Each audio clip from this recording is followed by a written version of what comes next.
Sikhona ke isikhathi lapho uthola ukuthi ke lothi mawuhleli kukhona into nale lefike ke iqhamuke kwasanto lesalusizi lapha kuwe ugcine ke uzithola uphuma inyembezi.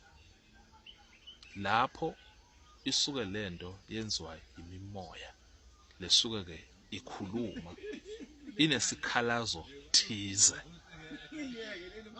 eyintweni thize longayilandelisisi kahle lapha esimeni sezinto zakho.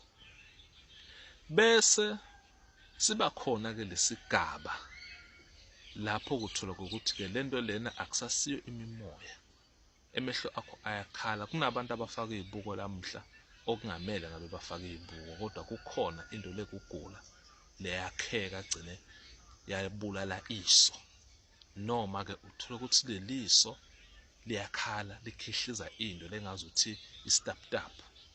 Kunendlela ke yakhona yekulapha ke lelo liso, lapho sekudingakala ukuthi ke khona ke uthole idrink lekuthiwa stone.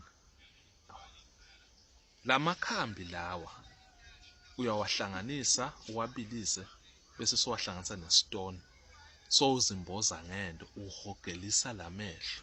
Iyakwazi into kufike ingene iyoklina liso ngaphakathi. Kunabantu sokuthola ukuthi vele uthi lamehlo abuhlungu, uthethe music vuvuke ngisho la emehlo abuhlungu akazi ukuthi kwenze njani, gcine angazi ukuthi lamehlo seka-blera akasakhoni ukubona kahle. Le nduku ke le isebenza ke ngedrink ukuklina iso, ungagcini uthola ukuthi emehlo akho sagcina sekayafa noma agcina uliso lakho alisaboni ekugcineni kosuku.